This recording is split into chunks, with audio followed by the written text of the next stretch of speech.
What is going on, everybody? Welcome into another episode of the Lakers Outsiders stream slash podcast. It has been a while.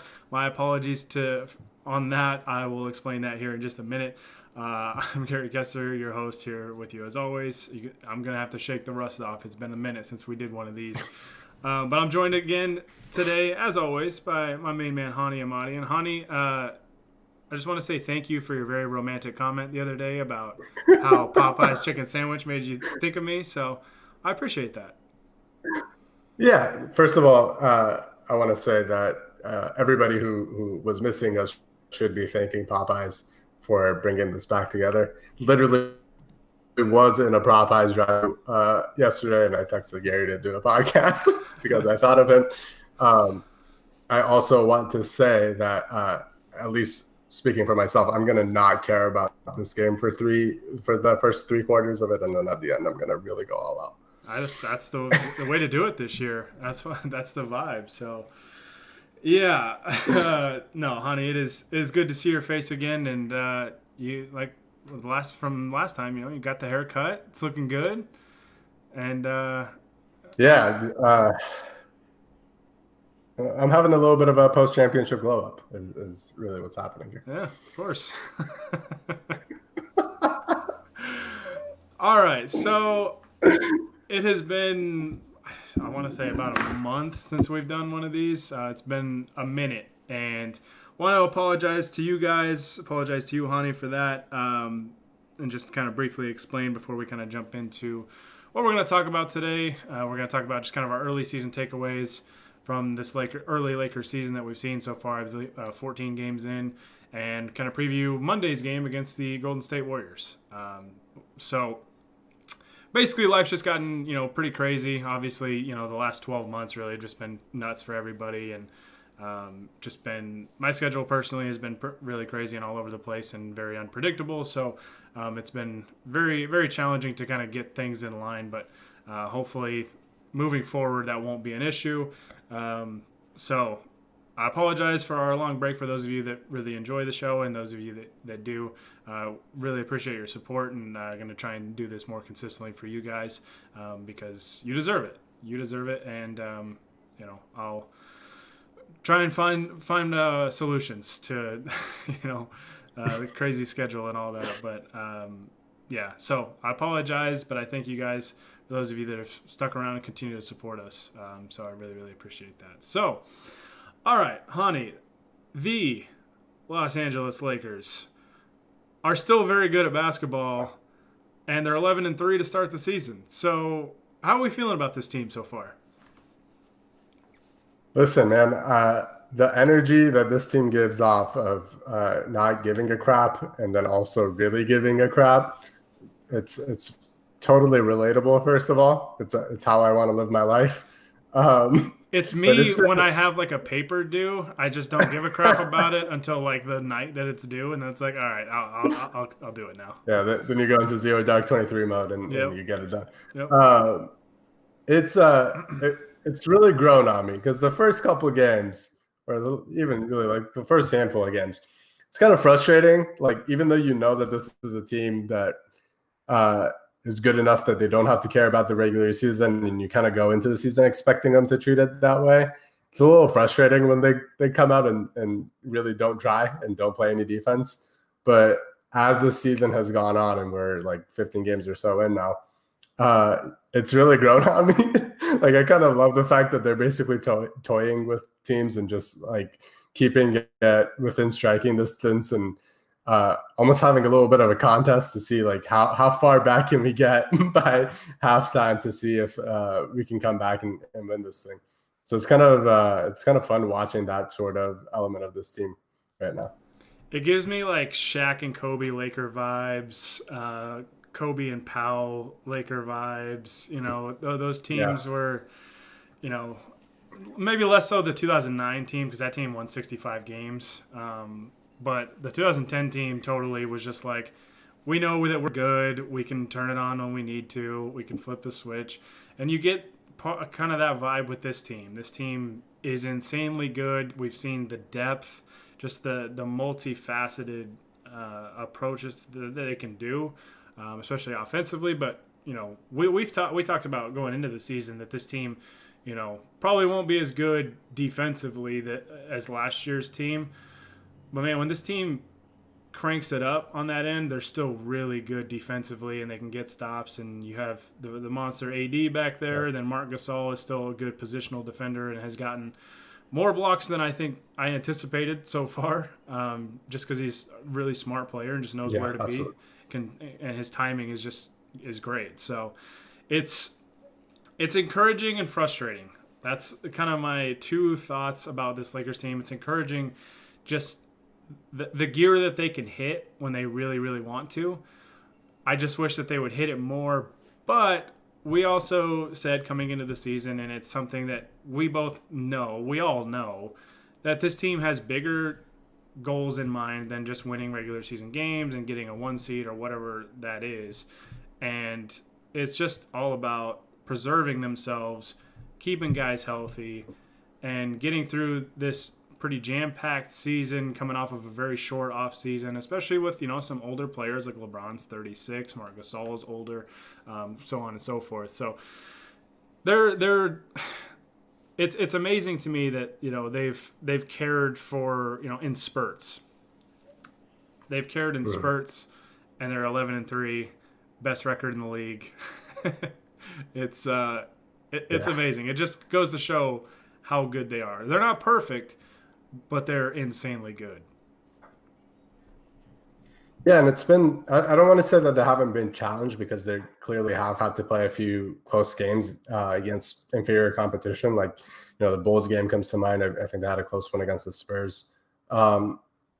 So they have been challenged, but at the same time, really over the course of these first few games, they've been able to do this with their entire depth. They're playing a 10, sometimes 11-man rotation. And LeBron and Anthony Davis are really not playing a whole lot at all. Like, I think they're both at about 30 minutes a game or something like that. It's kind of insane that they've been able to really, work on building their chemistry, which is still a work in progress, obviously, but still be able to win games, still be able to win a lot of these games handily, be the best defense in the league so far, be the best team in terms of net rating in the league so far, have the best record, while also their two best stars aren't really playing a whole ton. They're getting rested. And it's not just that they're sitting out fourth quarters. Throughout the course of the game, Vogel definitely has shortened their playing time in general.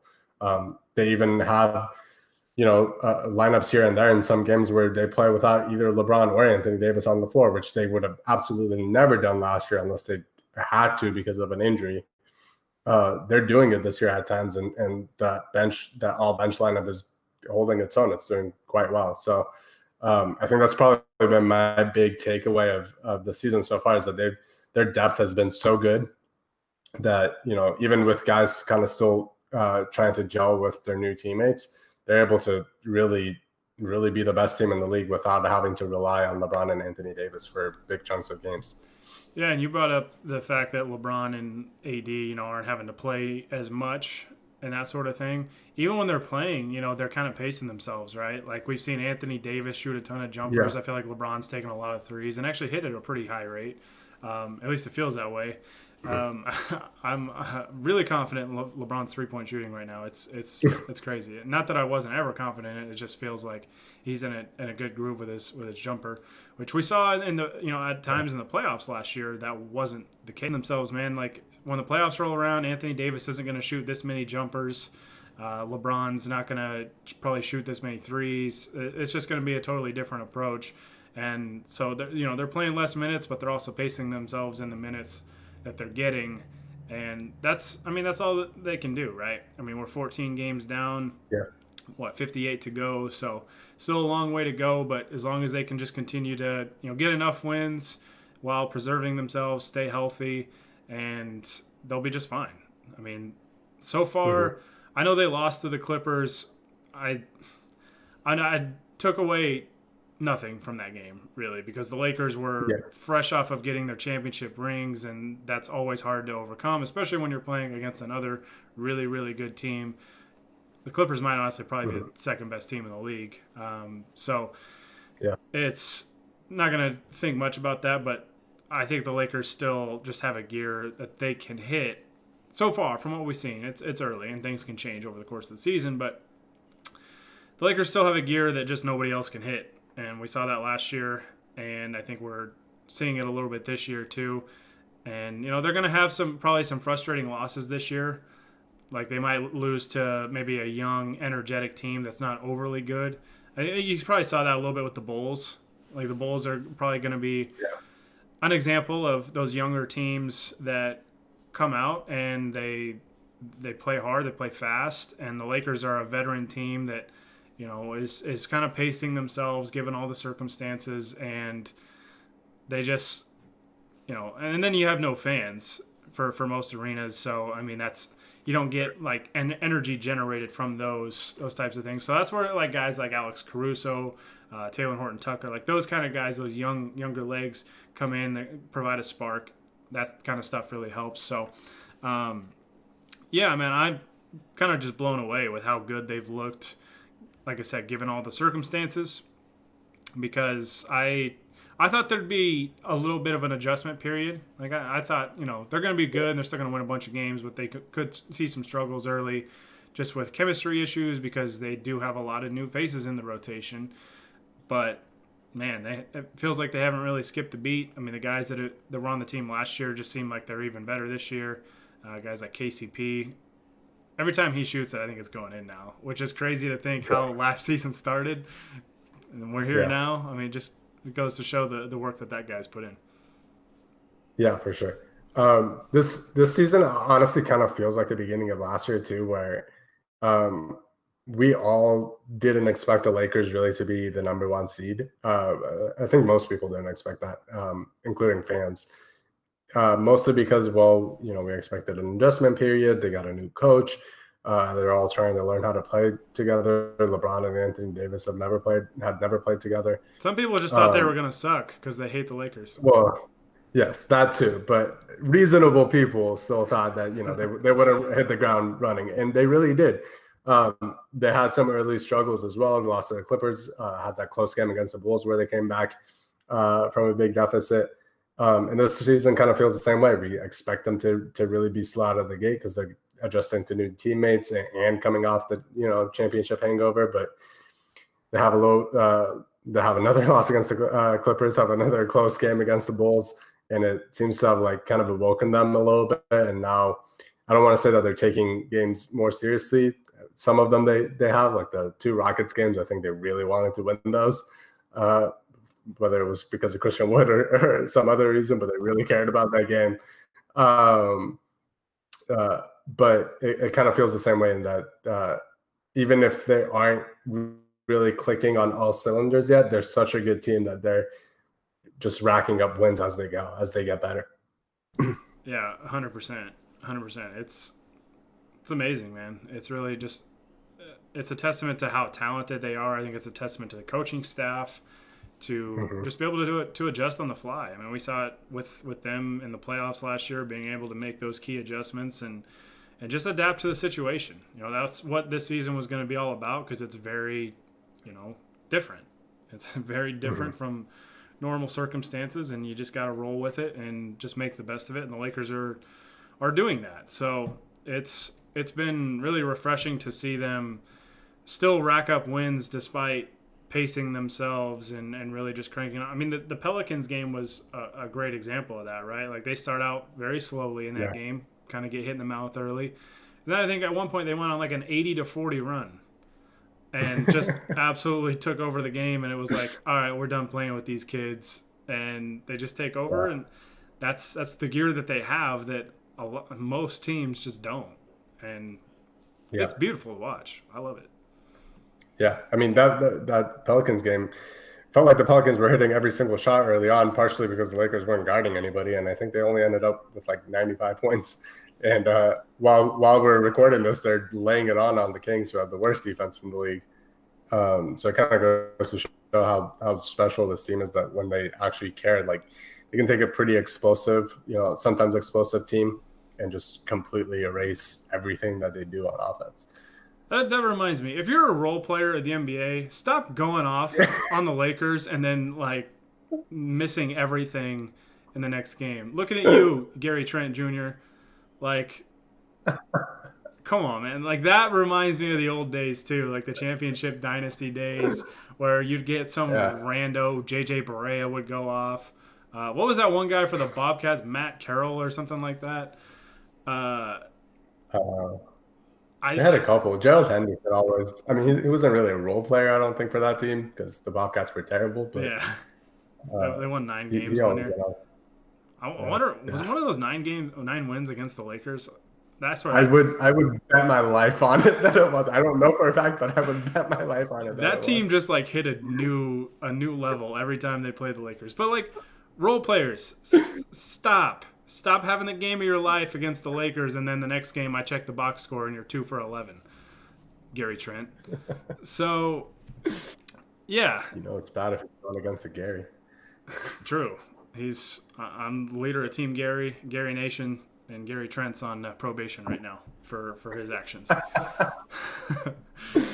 So yeah, man. But hey, like I said, it makes those two things like the flipping the switch when they need to, but also kind of coasting through 3 quarters, and then opposing role players just going nuts, and then being terrible the next night makes me feel like a kid again. Makes me feel like it's 2000 to 2002 or 2008 to 2010. It's kind of a nice feeling, Yeah, but it also makes me want to throw things sometimes. So we should play a game. In all honesty, I'm making this up on the spot. We should pick the role player of the opposing team who we think is going to go off oh, every time that's we a preview good a call. game. That's a So good game. when we preview the Warriors game here in a second, we'll see. We'll pick the role player that we think is going to go off. This could be a fun game. So I'm into it. might have to keep a tally on this one.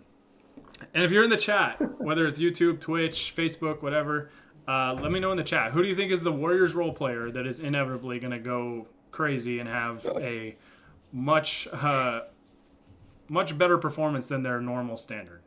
I want to see it in the chat. So, all right. Stephen Curry. So, Oh, boy.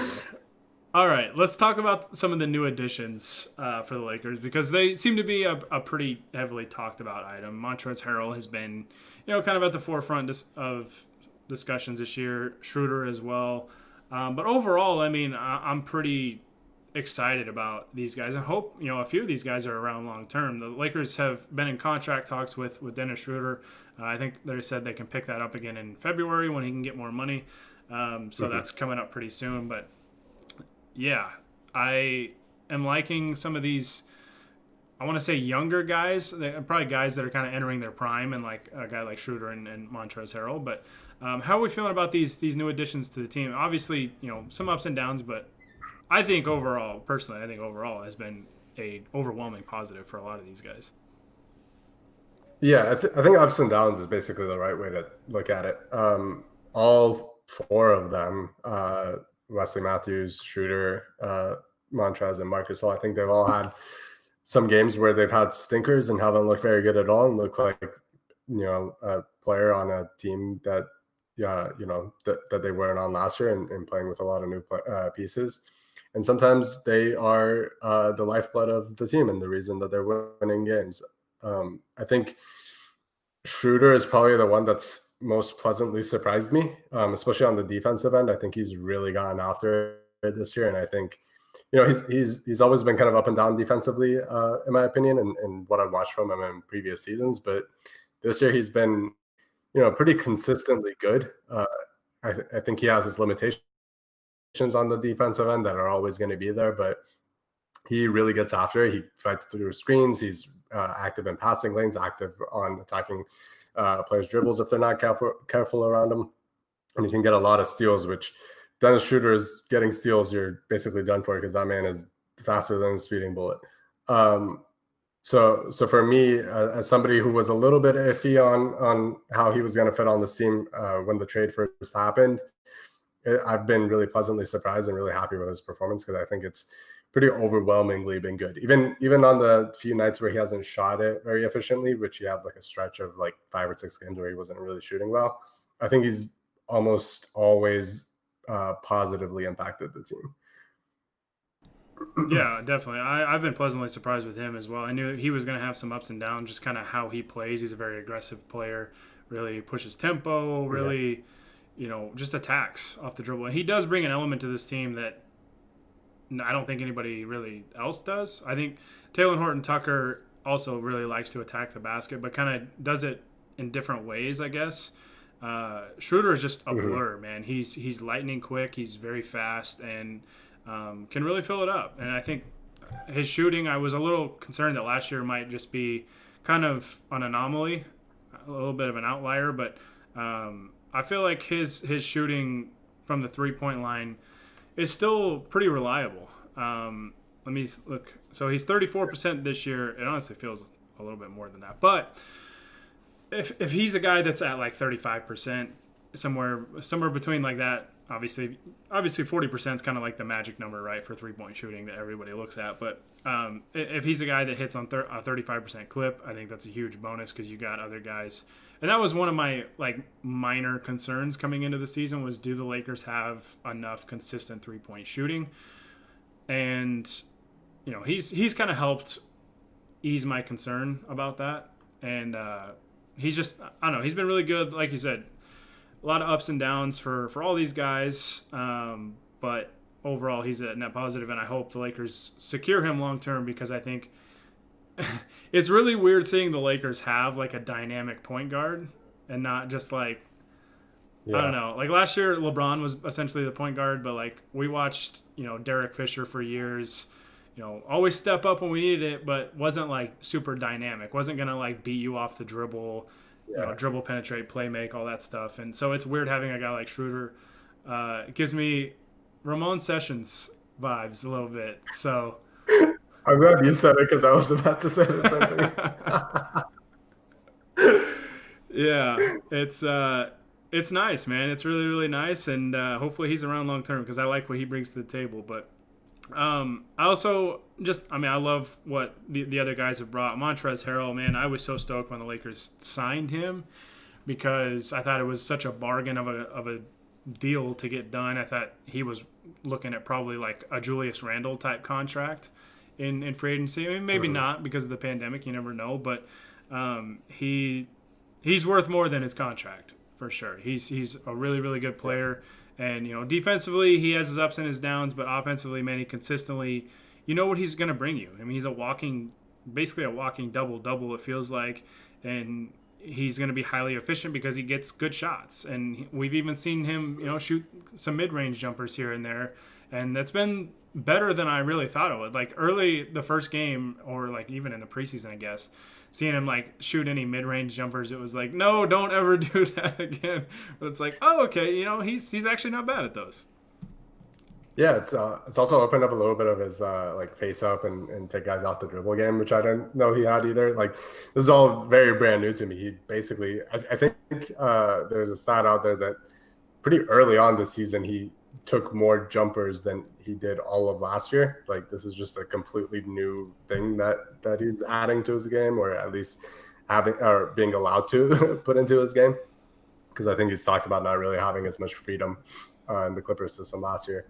So yeah, that's also been a really surprising positive of having a little bit of a more dynamic aspect to Montrezl Harrell's game than I expected. But ultimately, what he does best is be a rim runner, be a dude attacking the glass and getting putbacks, and he's been great at that. And especially again with Schroeder, who I don't think their pick and roll game has really reached its max capacity, but um, there is that dynamic ability between the two of them where Shooter's just beating dudes off the dribble, getting to the rim, and whether he dumps it off for him or he throws it up off the glass and either it goes in or it's basically a free rebound and put back for Trez. That's a really important element to this Lakers team that, at least for the regular season, it's just going to be able to help them rack up wins while LeBron and AD are resting. And hopefully in the playoffs, it's something that they can keep going to over and over again in those few minutes where those two guys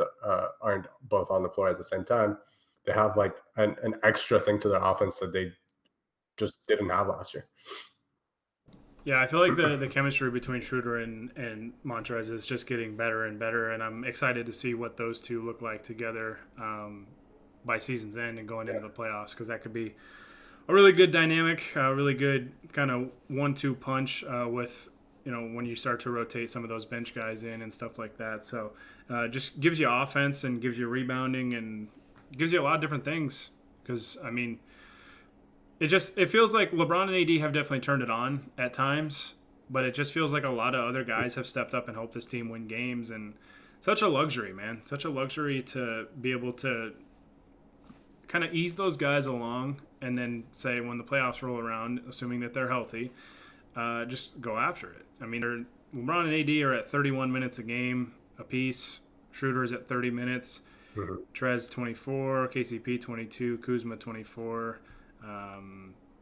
Yeah, I mean, like, it's so balanced with the rotation, and it's so deep that it's really cool to see. I mean, really the only four guys that don't get like a ton of minutes are McKinney, Cook, Dudley, and Antetokounmpo, because there's so many. I don't want to say mouths to feed, because the team seems pretty unselfish, and even some of the other guys have talked about the culture and how great it is, and how much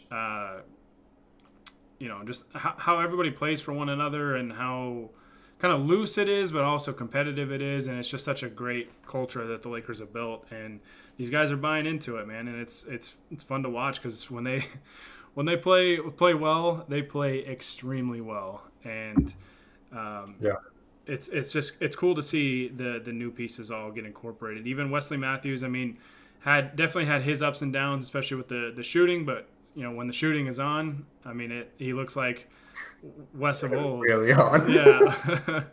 So, and then Marc Gasol, man, I mean, a lot of Raptors fans, I think, told us, oh, he's washed, he's terrible. I don't know if they were just bitter that he left them or whatnot, but his passing, his playmaking, his shooting to space the floor, and his ability to position himself defensively. It's all things that are just helping this team kind of chug along at a great pace, and just fun to watch, man. Frank Vogel has, again, I think, done a very, very good job, and I think he's probably having a lot of fun this year with all the toys that he has to play with. Yeah, absolutely. One thing on Marc Gasol, I love the fact that he's playing like 5 minutes a game so that he can get unleashed in the playoffs. It's amazing. But yeah, we do really. I think it kind of gets. I hate kind of being reductive and going back to the overrated, underrated thing, because I think that's how like every sports discussion is these days. It's like, this dude is overrated and this dude's underrated. But I will say that I think Frank Vogel's contribution to the team this year especially has been really understated, because I think it's not really easy to get this many new pieces, plus your old pieces that are just coming off a championship and are on top of the world and probably don't really care about playing these almost meaningless games, and really getting them to click pretty well as quickly as he has, and continuing to get them to grow throughout this regular season while still managing minutes, while, like you said, feeding all the mouths, making sure everybody's happy. Like, that is not an easy gig. It might seem easy because his team is so good and deep, and the roster is so talented, but it's not every coach can do that. There are a lot of coaches that have failed at doing that, and I think he deserves a lot of credit for how good this team has been so far. Basically, the Lakers have a ton of mouths to feed, but Frank Vogel has like an all-you-can-eat buffet.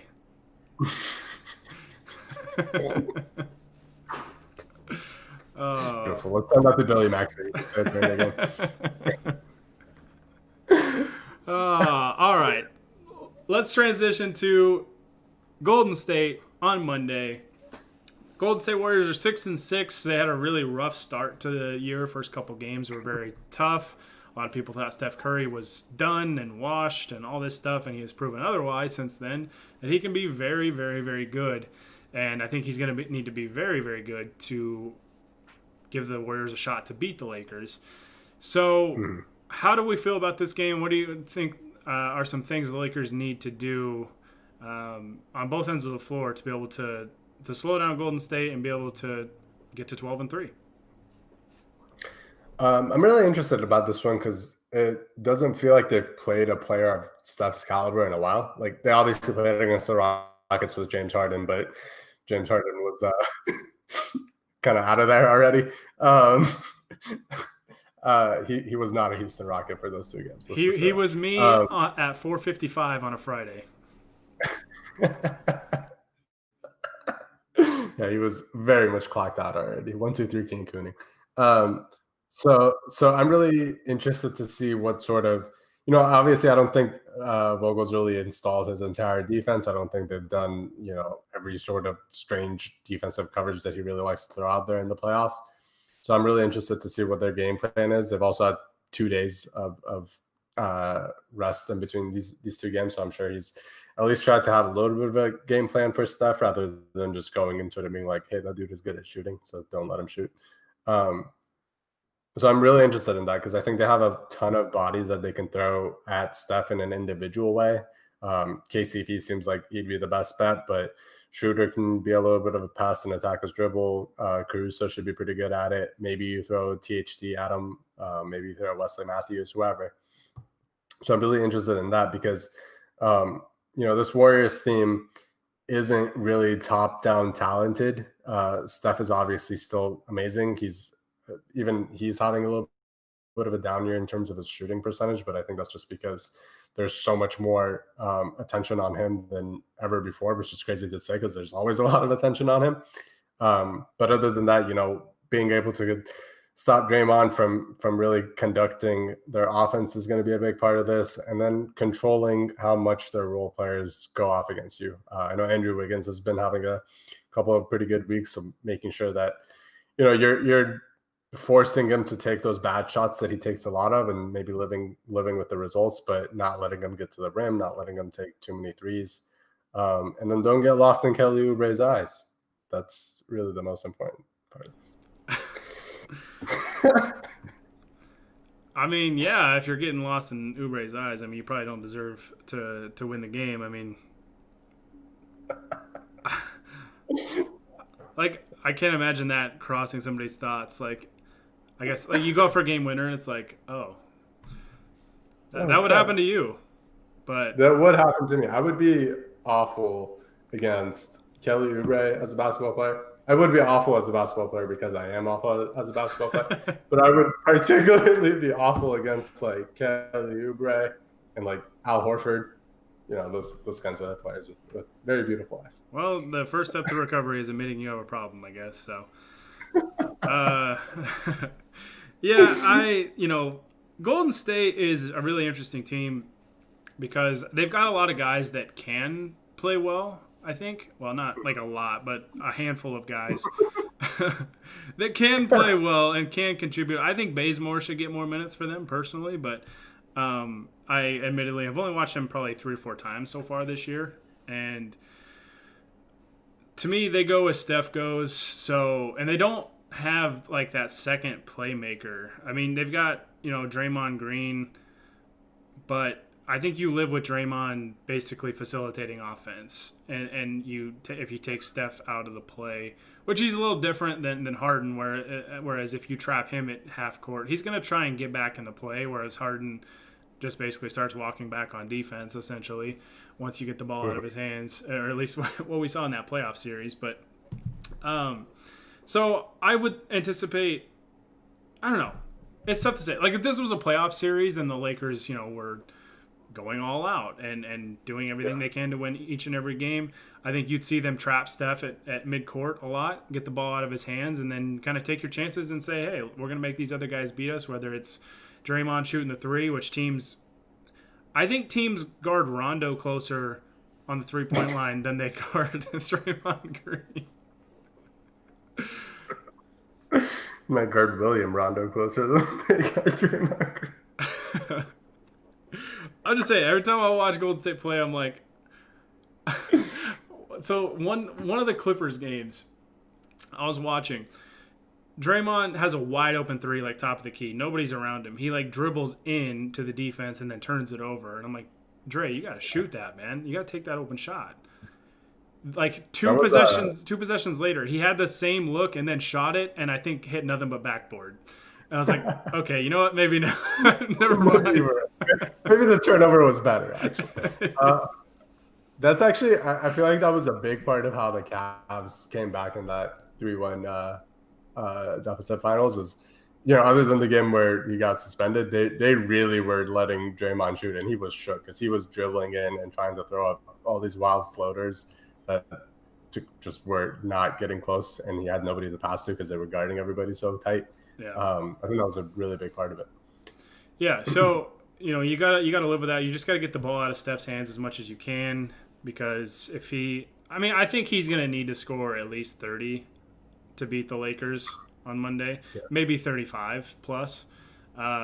He's gonna have to have a really good game.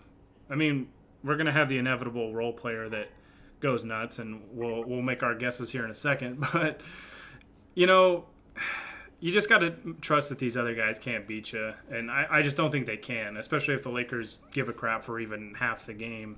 I just don't think they're going to lose to, if you can slow down Steph and limit his shot attempts or at least his clean looks, a team with Andrew Wiggins, Pascal, I don't remember how you say his name, but Wiseman, Oubre, that team's just not going to beat this Lakers team. So, they can. I mean, it's any given night. You could obviously lose. I'd be surprised if the Lakers lost to this team if they care. I think that's going to be like the stipulation to every game is if the Lakers care, this is what I think happens. But we really never know. The Lakers just kind of coast along, and then it's like, all right, now we'll play. So we'll just see how long it takes. It's a great place to be for the Lakers, where they can, if they even just have a stinker of a game, everybody's just gonna be like, okay, like they might actually care and just play like crap one game, and everybody's just gonna say that it's because they don't care. Yeah, it's great. If they haven't lost a game yet, or they haven't been outplayed yet, it's just that they didn't care. That's all it was. Exactly. So basically, it's gonna be all year. Even if they get eliminated in the playoffs, I'm gonna say it's because they didn't care. They're 14-0. That's pretty much my mindset. Is nobody's beaten them yet. The ring night beat them, and then the other two games they just didn't care. So, that's I'm going to be really interested to see how LeBron approaches this, because he hasn't played Steph in a while, and I feel like he always wants to go hard against Steph and the Warriors. So that'll be really fun, because I don't know what they do. Like if LeBron starts going off, they probably have to put Draymond on him, and then that means James Wiseman is guarding Anthony Davis, and I don't know, man. I don't think that's a great option for the Warriors. So I think if LeBron really goes hard offensively, this thing is over, like easy. Yeah, I like Wiseman. I don't know if he was necessarily the right pick for them there, but I do like him as a player. But I don't know. The Lakers let's just put it this way: the Lakers should not lose this game. In all honesty, they should win this game pretty comfortably if they want to. That's what it comes down to. So, Honi, I'm going to give you first pick on this, on which Warrior player is going to play way above his standard and go off against the Lakers, and then, I mean, we'll probably crash back to earth in the next game. But who's the guy on Monday for the Warriors that's going to kind of play way out of their minds? I think this is an easy answer for me. Before I say who it is, I'm going to read off their stat line. They're averaging 11 points a game, pretty solid. 5 rebounds, 1 assist, almost 2 turnovers a game. Shooting 35% from the field and 19.7% from 3 on 5.5 attempts a game. It's Kelly Oubre. I think Kelly Oubre is going to hit like 5 threes against the Lakers. Yeah, he 19% from the 3-point line. That's wild, dude. He had such a good year last year. It's insane. I think this is going to be the game where he like gets it together and turns into a decent role player again. Not before he has another game. He was the guy I was like clamoring for at the trade deadline last year. It was like, oh, this, the reports came out, he's available, and it's like, oh, try and go get him. He was really good last year, and I thought the Warriors did a good job going and getting him when Clay went down. I was like, he's obviously not Clay, but he's a quality player that I think can can help out. And gosh, to start the year, wasn't he like 0 of 44 on non-dunks or layups? Like, it was Yeah, it took bad. forever for him It to was jump in. really, Yeah. really bad. So, yeah, I mean, I think that's a great pick. That's kind of who I was leaning to, but I always feel like it's like something super random. Um, Yeah. so the role player that I think is going to kind of go off and play out of their mind is Steph Curry. No, I'm just kidding. uh, I don't know. It's a guy I brought up. I'm gonna go with. I don't know if it's Pascal or Pascal. I can't. Yeah, it is. Pascal. Pascal. That's what I thought. I just couldn't remember. I think he's the guy. He just feels like that super random guy that will just go off against the Lakers, and he is. I mean, one of their like double figure guys this year, so he's not a bad player by any means. But I'm counting on like 23 points out of him in this game. So that's gonna be my pick in this game, and there's a good chance that it's neither of these guys, and it's somebody James Wiseman all of a sudden going to start hitting threes, and I guess we could say Draymond Green, right? Draymond Green's going to go like 6 of 8 from three. That would also be hilarious. It would suck, but it would be hilarious. That would be just peak like Laker role or opposing Laker role players. So yeah, those are our picks. We had somebody in the chat, Rob on YouTube. Thank you for the kind words, by the way, Rob. I really, really appreciate it. Said he picked the same guy that you did, but he said not a role player, but Oubre is about to go 9 of 11 from 3. Warriors still lose by 19.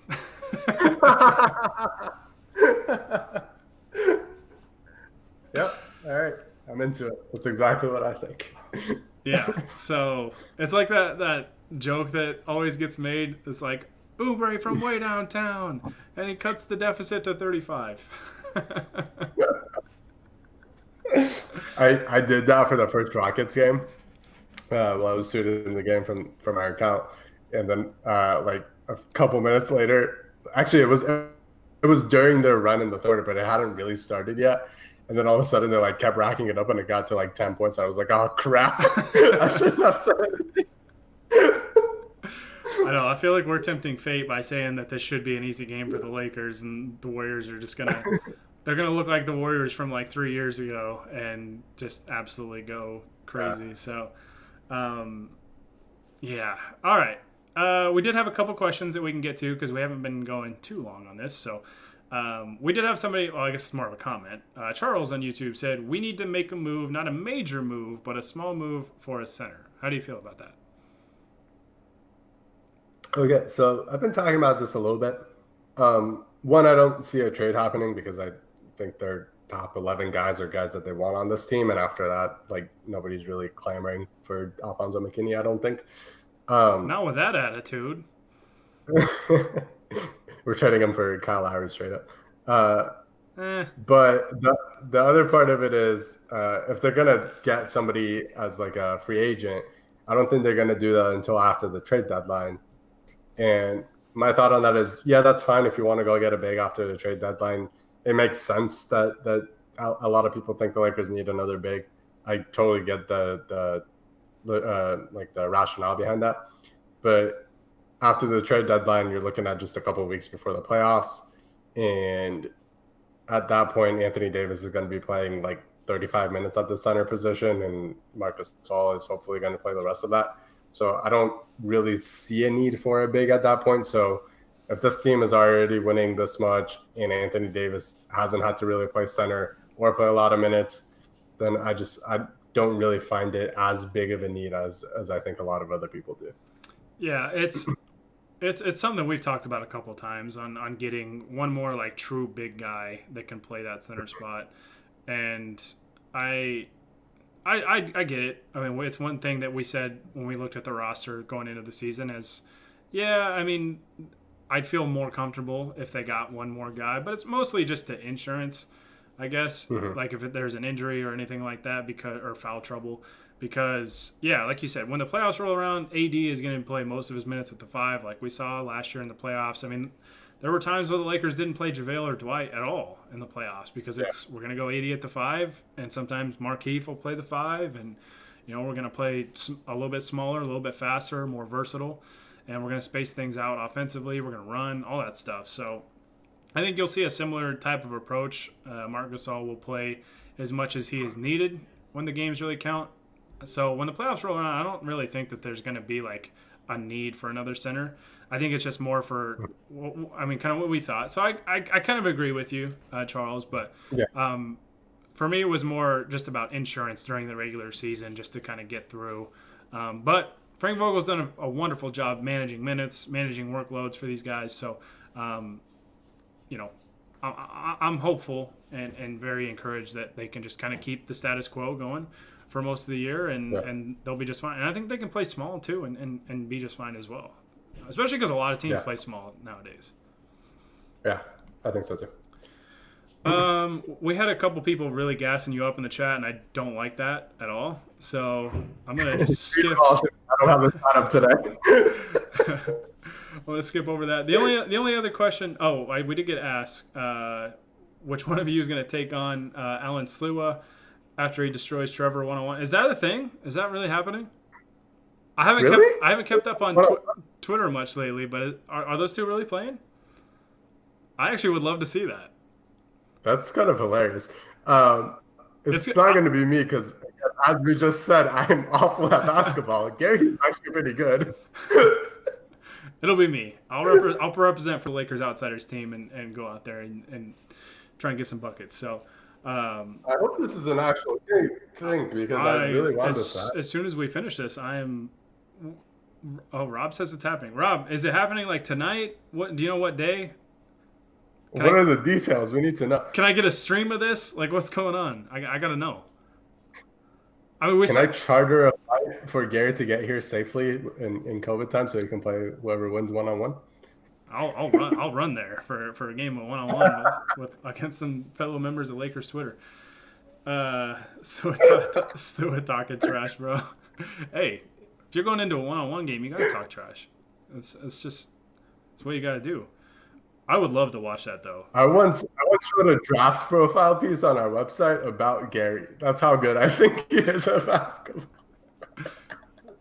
We must have been really bored back then. That must have been when the Lakers just didn't have a pick or something like that. But Trevor sounded scared. No, you can't play basketball scared, man. Even if you think you might lose, even when you're going up against the Juggernaut Warriors a couple years ago, you can't play scared. You gotta just go at them. Kobe Bryant would have never been scared. I thought we were going to say the Juggernaut Trevor.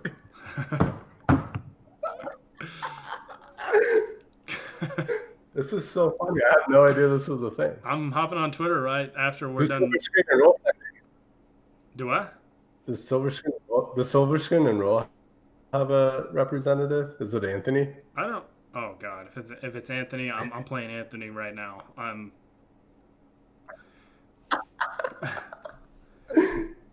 Slua already saying he's gonna elbow Trevor if he tries to body him up.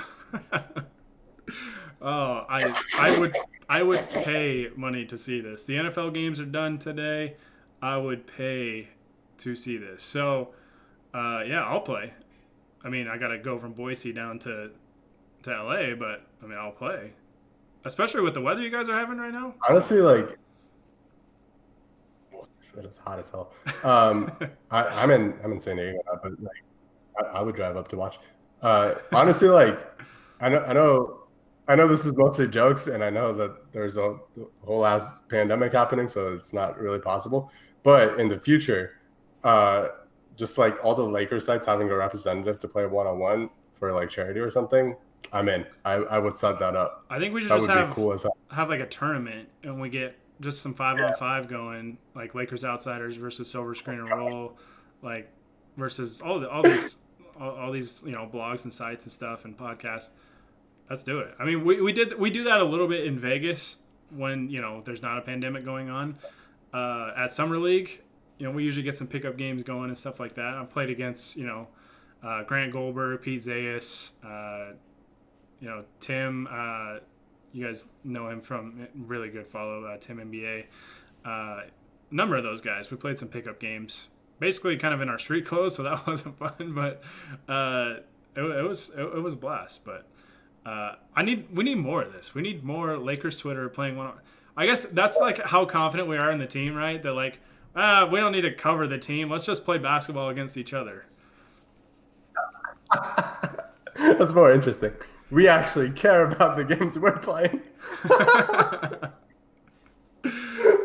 Watch their YouTube videos talking about it. No joke. All right, I'm gonna have to tune in. I'm gonna have to tune in after we're done here. All right, cool. Rob, again, thank you for the kind words. Really appreciate it. Like I said, I apologize for the long absence. We also had somebody else on YouTube, Real Music SS, asked us a question. Should we be worried about the Nets? That's the question I wanted to get to. Oh, I knew this was going to happen. I knew somebody was going to ask. So I kind of wrote about this a little bit on the site, so you can kind of go look at that and give us some clicks because they sustain us. But I will just say I would understand being worried about the Nets because that is an incredible top three. Like Kyrie Irving, James Harden. If Kyrie Irving is the worst player in your top three, that's a pretty damn good team, right? Like it's a stacked top of that team. Plus they have some other really talented players like Joe Harris and Spencer Dinwiddie. They're really, really good role players. I am not ready to say that I'm worried about them yet before I see them really play all together. I know they just had their first game with Harden yesterday, but Kyrie wasn't playing. They look great, but I would, if I were a Nets fan, I would be kind of worried about everybody buying into that role, especially Kyrie. I think that's a really tough role to be the third best player on that team and really buying into having less of the ball as talented of a ball handler as he is. And then defensively, I think they have a ton of issues. They don't really have many bigs. Their starting center is DeAndre Jordan, who is very much washed up, in my opinion. And they don't really have many backups. Like KD's really been playing backup five or Jeff Green. And we all saw how Jeff Green playing center minutes against the Lakers worked out in the playoffs last year. So I think I got to really see how they play a little bit more, plus see what other moves they make, because I would assume that they make a move to get another big or two. But right now, I'm not super worried. I really am not even comfortable calling them the favorites in the East. I think the Bucks should still be a better team, although they have their own question marks. So I'm not ready to say I'm worried about them yet, but I do see a future where, maybe everything clicks and then, yeah, they're a scary team because they have Kevin Durant, James Harden, and Kyrie Irving on the same team. I'm not worried, but if you definitely take notice. I mean, they had, I think, everybody's attention already, but you had a guy like James Harden. Although, is it really like a hot take of me to say, because you said Kyrie was probably the third best of those three. Is it a hot take to say he's going to be the second best in the playoffs? No, I don't think so. I mean, Kyrie's a lot more proven in the playoffs, I think, but part of that is because he played next to LeBron. But I mean, obviously hit the biggest shot of that finals. Harden is an interesting guy in that he is very, very, very talented. He is, on his best day, a top five, maybe even higher player in the league. And he has such a huge impact offensively when you let him do his thing. But letting him do his thing has just not really worked in the playoffs yet. So it's going to be really interesting to see how he's involved in a team where he's not always going to be handling the ball the same way that he was with the Rockets. Even with like Westbrook and Chris Paul, he was still really the engine of that team.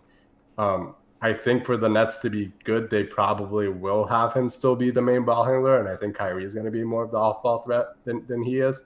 But there are still going to be some moments where Kyrie's doing his thing on the perimeter, and like, what is James Harden going to be doing? He's just going to stand on the corner. Like, he doesn't really get involved off the ball very much. And I think, there's a high potential for that to snowball into him not really caring and not really playing to the best of his ability. Like we saw, in these last two games against the Lakers for sure, but even in the playoffs when, his back was against the wall, he really didn't always seem to be playing with the urgency that you would expect your superstar to play when you're down 2-1, 3-1 in a series.